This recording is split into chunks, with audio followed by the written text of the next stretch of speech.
Majapahit. Sandiakala Raja Sawangsa. Bagian ke-9. Senopati Bramantyo merasa penasaran dan hanya bisa menebak sosok siapa yang akan dikunjungi rajanya. Menilai perjalanan itu mengarah ke Semberawan, sebuah tempat yang tak ada sumbernya. Rombongan berkuda itu berderap di jalan yang berkelok-kelok semakin mendaki ke arah barat laut, tempat Gunung Arjuna berdiri tegak. Di suasana yang sepi dan temaram, rombongan prajurit yang dipimpin oleh Senopati Bramantyo yang menempatkan diri di paling depan terus bergerak mengular tanpa ia tahu dan sadari bahwa Prabu Sri Kertanegara sudah tidak berada dalam rombongannya. Ia baru sadar dan kaget ketika perjalanan terhalang oleh pohon tumbang. Oleh usianya yang sangat tua dan karena terpana angin kencang yang melibasnya, pohon itu pun ambruk. Senopati Bramantyo segera mencari penyebabnya dan menemukan keadaan ambruk itu memang alami, bukan ditebang oleh seseorang untuk memutuskan jalan. Para perampok sering menggunakan cara macam itu untuk menghadang orang yang akan dijarahnya. Senopati Bramantyo berbalik ke belakang untuk melaporkan keadaan itu kepada Sang Prabu. Tetapi Senopati Bramantyo terpenjat manakala tidak menemukan yang dicari. "Sang Prabu, mana Sang Prabu?" teriaknya. Rombongan itu terkejut ketika menyadari bahwa Prabu Sri Kertanegara telah memisahkan diri dari mereka. Sekali lagi dan sekali lagi Bramantyo memeriksa, tetapi tetap tidak menemukan yang dicari. "Di mana Sang Prabu?" bentaknya kepada segenap prajurit anak buahnya. Akan tetapi memang tak seorang pun yang bisa menjawab. Setelah diperiksa sekali lagi, Senopati Bramantyo akhirnya merasa yakin Sri Kertanegara memang tak ada lagi dalam rombongan. "Kembali!" teriak Senopati Bramantyo. Rombongan itu segera balik arah dan mencari. Derap kuda yang riuh itu menyebabkan para penduduk yang akan beristirahat kebingungan. Belum lama mereka menebak-nebak siapa gerangan rombongan berkuda itu. Alis mereka mencuat ketika kuda-kuda itu balik arah, bahkan dengan derap jauh lebih kencang, namun hingga nyaris mendekati batas kota tidak berhasil ditemukan. Perwira yang masih muda usianya itu segera mengangkat tangannya isyarat untuk berhenti.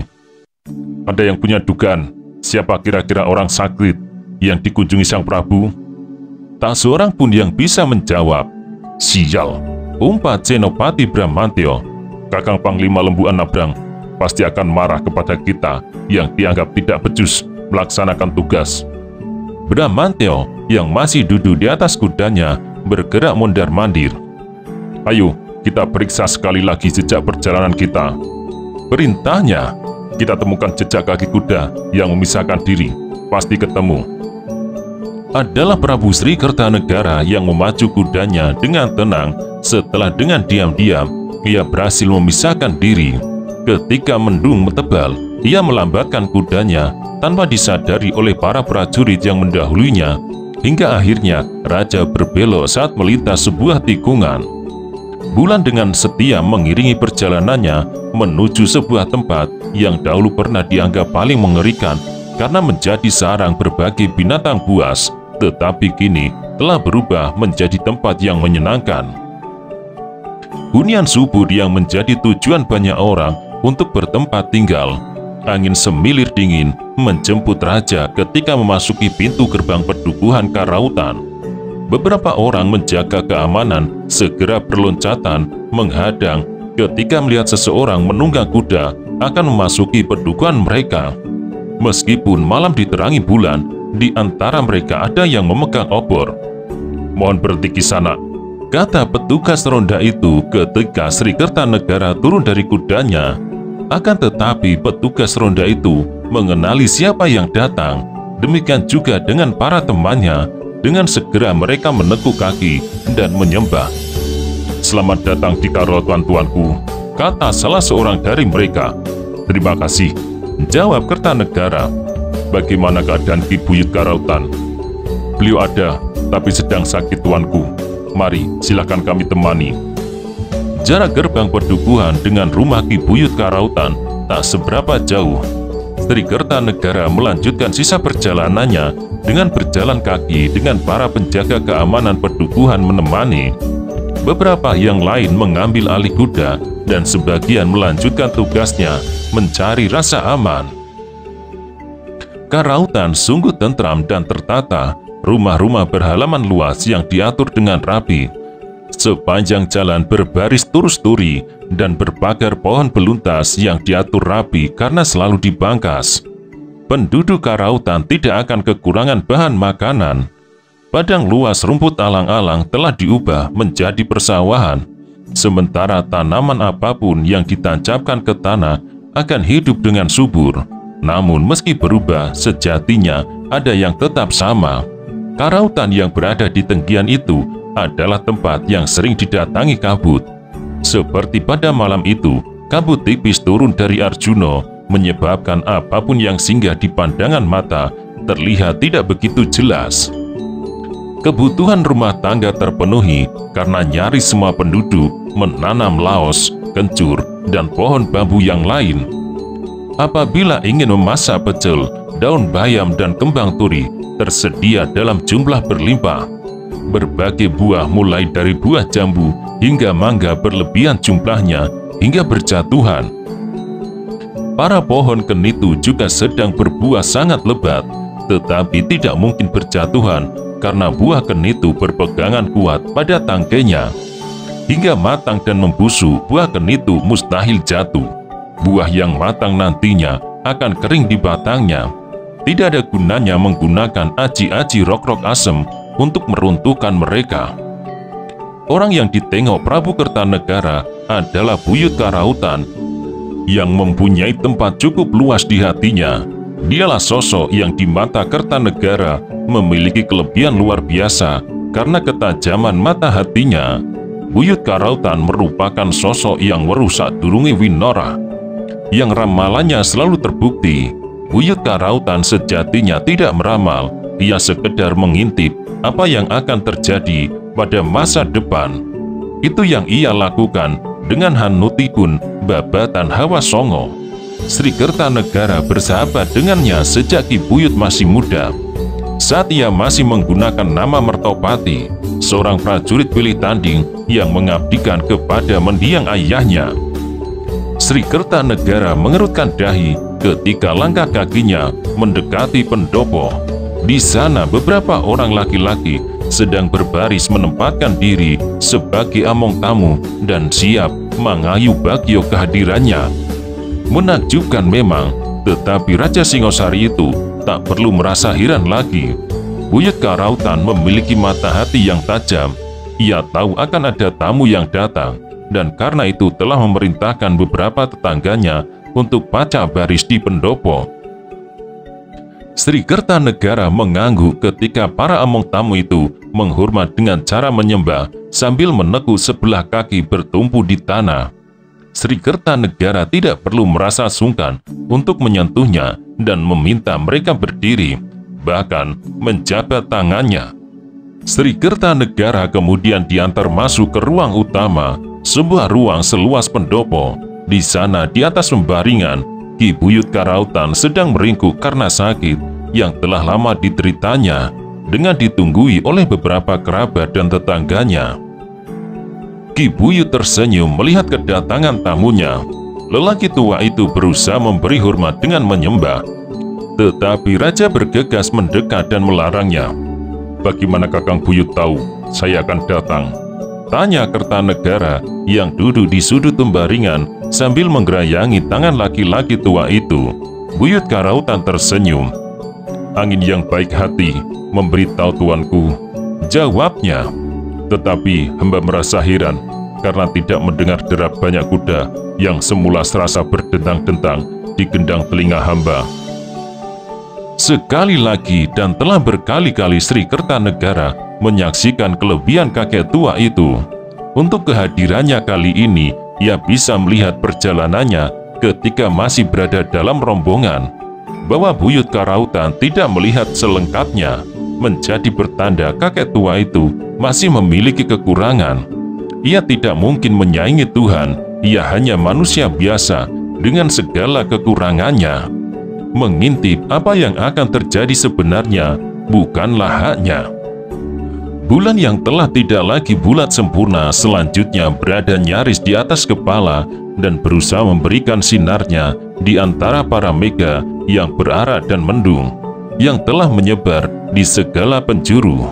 Senopati Bramantyo dan anak buahnya berhasil menemukan jejak rajanya. Di separuh perjalanan yang ditempuh, ia meyakini Prabu Srikertanegara pasti menuju Karautan. Itulah pedukuhan yang menyimpan banyak kisah indah, dari yang semula tempat mengerikan berubah menjadi tempat yang menyenangkan. Rombongan prajurit berkuda itu berloncatan turun ketika tiba di pendopo. Senopati Bramantyo bergegas mendekati beberapa orang lelaki yang sedang menggerombol. Dari arah sisi bangunan induk, Senopati yang masih muda itu melihat kesibukan luar biasa. Di sana terlihat beberapa wanita sedang sibuk. Di halaman samping puluhan laki-laki sedang menumpuk kayu dalam jumlah yang banyak. Melihat tumpukan kayu itu, Senopati Bramantyo termangu. Dari dahan pohon randu alas, terdengar burung gagak berteriak-teriak. "Maaf para kisana, kami prajurit Singosari," kata Senopati Bramantyo dan siap untuk melanjutkan. "Sang Prabu ada di dalam," jawab salah seorang dari mereka. "Ki Buyut Karautan, Ki Buyut yang kami cintai, baru saja meninggal dunia." Senopati Bramantyo sangat terkejut. Terkejut itu segera berubah menjadi rasa heran yang sangat jelas terbaca dari raut wajahnya. Senopati Bramantyo segera menyesuaikan diri. Kepada segenap anak buahnya, ia memberi isyarat kepalan tangan, sebuah perintah supaya mereka tidak berisik. Para prajurit itu kemudian mengikat kudanya masing-masing pada turus-turi di sepanjang jalan. Berita tentang kematian Buyut Karautan mengagetkan mereka, tetapi yang membingungkan adalah bahwa ternyata kepergian raja yang memaksa diri adalah untuk menengoknya. "Siapa sebenarnya Ki Buyut Karautan itu?" tanya seorang prajurit. Prajurit di sebelahnya menoleh. "Ki Buyut Karautan? Kamu tidak tahu?" ia balas bertanya sambil menjeringai. "Tidak," jawab prajurit pertama. "Padahal siapapun tahu, Ki Buyut Karautan adalah pucuk pimpinan di pedukuhan Karautan ini. Namanya juga Buyut." Prajurit pertama yang bertanya terpengarah. Ia sama sekali tidak menyangka akan mendapatkan jawaban seperti itu. Wajahnya seketika menebal. Seiring kejengkelannya, ia membuang wajah, tetapi kembali menoleh. "Teganya kamu menjawab pertanyaan saya seperti itu. Sangat tidak pantas bercanda di rumah duka." Akan tetapi kenyataan yang ada itu memang membingungkan.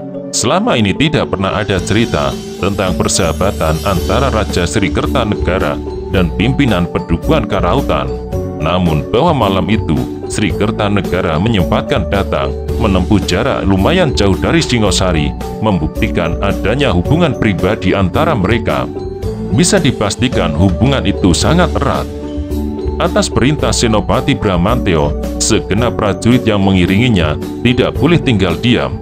Mereka pun bahu-membahu ikut menyiapkan tumpukan kayu yang nantinya akan digunakan untuk membakar layon. Menurut rencana, esoknya nanti ketika surya sejengkal memanjat naik, upacara pembakaran mayat itu akan dilaksanakan. Ki Buyut Karautan akan melewati upacara itu karena ia pemuja Siwa. Para prajurit itu memang cekatan dan bekerja dengan terarah dan tertata. Maka tidak berapa lama kemudian, pekerjaan itu pun rampung. Jumlah tumpukan kayu sudah cukup dan telah disiapkan pula sebuah anjungan untuk nantinya digunakan untuk meletakkan layon. Para perempuan yang berada di dapur bekerja dengan giat. Mereka menyiapkan beberapa jenis makanan, bahwa Karautan terhitung pedukuhan yang sejahtera. Terlihat dari sajian yang dikeluarkan, yang tidak sekedar ketela pohung dan parutan kelapa atau bote dan jadah ketan serta tempe bacem, tetapi juga bau nasi yang menguar dan benar-benar mengundang lapar. Nasi berasal dari beras dan beras berasal dari padi yang tumbuh subur di tempat yang dahulu merupakan padang ilalang. Apalagi sebuah sungai telah dibangun untuk mengairi sawah dan ladang. Sungai yang tak pernah asat airnya sepanjang tahun menjadi petunjuk betapa Karautan memang makmur dan menjanjikan. Berita kehadiran raja segera menyebar. Tak seorang pun penduduk Karautan dari ujung ke ujung yang tidak mendengar. Kehadiran raja sudah menjadi alasan bagi mereka untuk datang ke pendopo Kabuyutan. Apalagi manakala setelah tengah malam itu terdengar kabar mengejutkan, Ki Buyut Karautan meninggal. Senopati Bramantyo menepis keraguannya. Dengan langkah berat, ia masuki ke ruang tengah. Segera ia menyimpulkan kematian Ki Buyut Karautan terjadi seperti apa yang dilihatnya, meninggal di pangkuan Sang Prabu. Raja menoleh, Senopati Bramantyo membalasnya dengan sebuah sembah. Tugasi seorang untuk pulang ke istana. Sampaikan kepada Ratu bahwa saya tidak pulang sampai besok siang. Juga sampaikan selengkapnya apa yang terjadi di sini. Senopati Bramantyo cekatan menerjemahkan perintah itu. Maka tak lama kemudian seorang anak buahnya membalap membelah angin kembali ke Singosari. Di langit, bulan beranjak naik yang nantinya hendak disusul oleh pula lintang Kemukus yang akan muncul. Langit di belahan utara gelap gulita dengan beberapa kali terlihat cahaya muncrat. Segenap penduduk bekas padang Karautan berduka, tak seorang pun yang tidak merasa kehilangan oleh kepergian Ki Buyut. Namun bagi Sang Prabu, ia tak semata-mata kehilangan. Ki Buyut telah meninggalkan jejak sumber kegelisahan. Berhati-hatilah Sang Prabu. Pesan Ki Buyut Karautan yang ia gumamkan tak lama sebelum tarikan nafas terakhirnya. Kertanegara tidak mungkin meremehkan pesan itu yang ia yakin cepat atau lambat akan menjadi kenyataan. Bayangan puluhan kapal yang berlayar di lautan lepas, seperti itulah yang dilihat Ki Buyut, yang akan menjadi sumber bahaya bagi Singosari. Hanya sayang Ki Buyut tak mampu melihat lebih jauh lagi, selebihnya tampak gelap gulita. Atas permintaannya, Ki Buyut Karautan telah menjalani pekerjaan yang amat berat, tak sesederhana seperti yang terlihat dengan berpuasa pati geni dan mesu budi. Hanutupi babahan hawa sanga, tetapi sejatinya seperti orang yang sedang roko sukmo. Buyut Karautan harus menanggalkan tubuhnya melayang-layang di alam awang-awang untuk melihat wilayah yang belum terjadi. Wilayah yang sebenarnya bukanlah haknya, karena hanya Tuhan Yang Maha Esa yang berhak. Mungkin karena kelancangan perbuatan Ki Buyut itu yang menyebabkan harus bergegas menghadap dan mengetuk pintu gerbang Gusti Kang Akaryo Jagat. Jasad Ki Buyut Karautan masih berada dalam pangkuan raja dan tidak seorang pun yang berani meminta agar tubuh yang tak bernafas itu diletakkan di pembaringan. Prabu Sri Kertanegara bergeming dengan mata terpejam, tentu melelahkan bergeming, memangku dalam waktu yang demikian lama, sampai pada suatu saat, tiba-tiba Sri Kertanegara membuka mata. Dengan bergegas Senopati Bramantyo membantu mengangkat tubuh yang tidak lagi bernyawa itu dari paha Sang Prabu dan diletakkan membujur di amben dengan tangan disilangkan. Apa yang dilakukan raja selanjutnya kemudian menyebabkan semua yang hadir terheran-heran, tak kunjung memahami sebabnya. Sri Kertanegara menenggelengkan kepala, memancing semua orang juga ikut-ikutan. "Ada apa, tuanku?" tanya Senopati Bramantyo. Raja tidak menjawab. Senopati Bramantyo bergegas mengikuti langkahnya, yang tidak hanya ke pendopo, tetapi bahkan melintas halaman. Berbondong-bondong segenap prajurit dan penduduk mengikuti langkahnya. Tidak seorang pun yang berbicara, dan tak seorang pun yang berani bertanya. Jawaban diperoleh sesaat kemudian. "Hah, suara kuda, banyak sekali," letup Senopati Bramantyo. Suara berderap riuh yang semula masih dari kejauhan itu semakin lama semakin jelas dan diyakini berasal dari puluhan ekor kuda. Atau setidaknya pasti banyak, lebih dari 10 ekor karena riuhnya. Seperti ikut memberikan tekanan pada kejadian yang akan berlangsung. Mendung sangat tebal bergerak menutupi bulan dan membuat suasana yang semula terang itu berubah menjadi gelap gulita. "Jaga Sang Prabu!" teriak Senopati Bramantyo yang dengan segera menempatkan diri sambil melolos senjatanya. Perintah itu segera dilaksanakan dengan baik oleh anak buahnya. Semua bergerak memberikan perlindungan yang sangat rapat dengan masing-masing telah memegang gagang senjatanya. Beberapa orang prajurit bahkan telah merentangkan dewa dengan gagang anak panah melekat di tali busur dan siap menerjang mereka yang akan membahayakan Sang Prabu. Para penduduk Kabuyutan Karautan tak kalah penasarannya. Mereka berhamburan keluar untuk melihat apa yang terjadi tanpa merasa takut karena bukankah di pendopo tengah berkumpul banyak prajurit. Akan tetapi yang lewat ternyata tidak sekedar barisan kuda, tetapi barisan hantu. Berdebar Senopati Bramantyo melihat kuda yang melesat paling depan menjadi cucuk lampah bagi barisan kuda di belakangnya. Kuda itu berselubung cahaya meski lamat-lamat yang membedakannya dengan puluhan ekor kuda di belakangnya. Lebih dari itu, Senopati Bramantyo merasa yakin kuda itu tidak ngambah lemah. Derap kuda itu meninggalkan jejak gonjang-ganjing di setiap hati dengan guncangan hati sangat kuat dan mencengkram. Melihat penampakannya, tak ada yang bisa dilakukan. Senopati Bramantyo kembali mengangkat tangannya, kali ini isyarat agar semua anak buahnya menurunkan senjata. Begitu kuatnya pesona yang ditinggalkan, semua orang masih termangu di tempat masing-masing. Meski kuda-kuda aneh itu telah lewat, bahwa kuda-kuda itu sungguhan, terlihat dari debu yang masih mengepul, juga dari jejaknya. Namun suara para kuda yang menjelajah bekas padang karautan itu seperti berputar-putar. Pada suatu saat suaranya bahkan terdengar dari atas. "Gila, apakah kuda-kuda itu terbang?" tanya seseorang. Semua menengadah, tetapi tidak ada bayangan barisan kuda yang mengepakkan sayapnya di langit. Meski suaranya memang berasal dari sana, yang kemudian menjadi renungan raja adalah bahwa barisan kuda hantu itu telah menjelajah jarak yang amat jauh. Ia datang dari Genter, seolah mewakili para arwah yang penasaran.